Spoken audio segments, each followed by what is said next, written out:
What's going on, everyone? Hope you're having a great day. Welcome to the Tundra Dude 34 YouTube channel. If you've been here before, welcome back. If you're new to the channel, welcome aboard. Make sure you hit that subscribe button and notification bell so you know every time I put up a new video and or a live stream. Okay, ladies and gentlemen, as you know, I love to do the dealership walks, and that's kind of a full week process. I'm always looking locally to see if there's anything out there worth filming.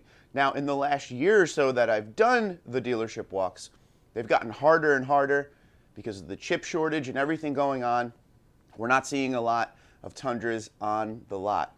So I'm always looking all over the place for good used ones, maybe a little bit of an older Tundra that has a good story or a rare package, something like a Rock Warrior package, or last week we saw a Trail Edition, which you don't usually see a lot around here. And every once in a while they sprinkle in a 2022 and we kind of get a good look at that as well. Well, I was preparing for my Sunday dealership walk coming up, and I found something locally that I will be going to try to find, but I wanted to make a video today. This is by far one of my favorite Tundras and one of my favorite times for Tundras. So I wanted to show you some pictures and see what you guys think. Also, go down in the comments below and let me know what your favorite Tundra is, whether it be a generation, a year, a package on the Tundra, whatever. Let me know what your favorite Tundra is. But take a look at this right here. This here is a Silver Sky 2011 double cab with the TRD off-road package. I'm a humongous fan of the 07 to 13 Tundra.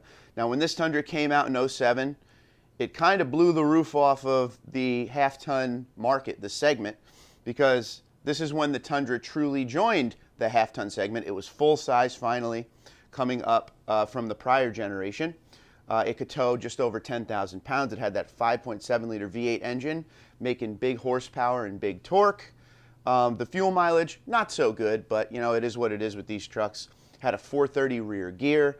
I mean, this was something special, but I feel like to this day, and this truck here is a 2011 model year, I feel like to this day, this truck still looks modern and looks amazing. The double cab in the 07 to 13s, like this right here, is the best looking double cab as far as the body lines and everything. Like I said, I look forward to hearing what you guys have to say. I still to this day say that the TRD off-road wheels that you're seeing right here are one of, if not the best looking Toyota wheel of all time. And if we look at small little details on the truck, I also loved on the 5.7 liter I-Force badge just in front of the door, the 5.7 had a red background letting you know big power. I love everything about that. Anyway, so this is a side shot of the truck. This truck here has the tow mirrors, which everybody likes, but as you can see, the body lines are really nice. There are those side steps I always talk about. We still see on Tundras up to 2021 to this very day. Those side steps have been around forever. Here's a shot of the front. You know, it's a pretty basic front. You got your fog lights here, you got your headlights. There is no LED or anything like that, as once again, this is 2011 model year. That grille could be swapped out. I've seen some people online swap it out to a Sequoia TRD Pro Heritage grille. But there's a lot you could do up front here. And you know there's aftermarket everything for these trucks at this point. And once again, those tow mirrors if you need them. If not, you could swap those back out to the regular factory ones. But a good looking front end there.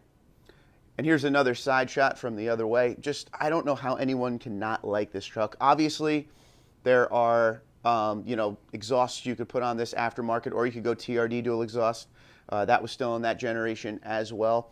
But the body lines work so well with the wheels. Again, the double cab looks great with this truck here, just the way everything flows together. The reason I love Silver Sky on not just the 07 to 13, but the 14 and up, is there is a little bit of chrome on this truck, but the chrome and the silver flow together really nicely. It's more of a machined silver wheel there, so it just all has a nice look to it. There's, you know, you got your black handles around the windows, you got the black pillar. You don't have color keyed mirrors because they're the tow mirrors. And even if they weren't the tow mirrors, they would be black. So everything is just in nice contrast with each other. And this is the rear of the truck, Tundra 4x4, nothing too much going on here. I believe it was 2010, don't quote me on that. Right around 2010, they changed the shape of the taillights a little bit, but they still look very good. A very simple rear bumper. It's a one-piece. It's not like what we saw in 2014. In 2014, they made it easier by making it a three-piece, so if you dent up one side of it, it's a lot easier and cheaper to just change out that one side versus the whole bumper. But this is pretty much what you were getting. Just one chrome, one-piece bumper all the way across. But a nice looking, tailgate on the truck. Less is more. This is where less is more started right here. This is the inside of the truck here. Cloth seats. You still get that center console setup, a little bit different in the 07 to 13s. But don't forget, in 07 to 13, there was a lot more interior storage. There were 2 glove boxes. Above your head, there was, your sunglass storage, and then there was 2 other storage compartments if you didn't have a moonroof. It was pretty good as far as storage goes there. Rear seat here. There is no storage under this rear seat, but it can be installed. There are aftermarket boxes you could get. There's even a Toyota box. And in later years, Toyota started to add the underseat storage in the double cab. But I had this generation double cab, and you could fit 3 adults in the back seat, no problem. There was plenty of room. It wasn't tight or anything like that. There's cup holders. It's not a terrible experience like you would think it is. Obviously, the Crew Max, you're going to get a lot more comfort. But at the end of the day, this can definitely fit people. I used to drive people all over the place to NASCAR races and stuff in my double cab, and that was an 09. I had an 07 and an 09 from this generation. Never had one complaint. If you are interested in this truck, I will put the link down in the comments below. This is $27,000. It only has 68,000 miles on it, and it is a 2011. But this was my absolute favorite setup when I saw the 2007 Tundra. I wanted the silver. I wanted the double cab. I wanted the TRD off-road package 4x4. Obviously wanted that 5.7 liter engine, which at the time was brand new. Before this, the prior generation, the big engine was the 4.7, which at this time was the secondary engine for Tundra. I actually think the 4.7 was the backup engine to the Tundra from 07 to 2010, and then in 2010 the backup engine was the 4.6. They finally came out with a different engine, but this right here is the big old 5.7, which we saw up until 2021, and now we've gone into 2022 with something completely different. But that is by far one of my favorite Tundras, especially that generation. In that generation right there, there was also, if you don't know, there's something called the RCSB Tundra, which is a regular cab and a smaller bed on it. Those are probably the most sought after Tundra to this very day. Every time they pop up online, they go right away.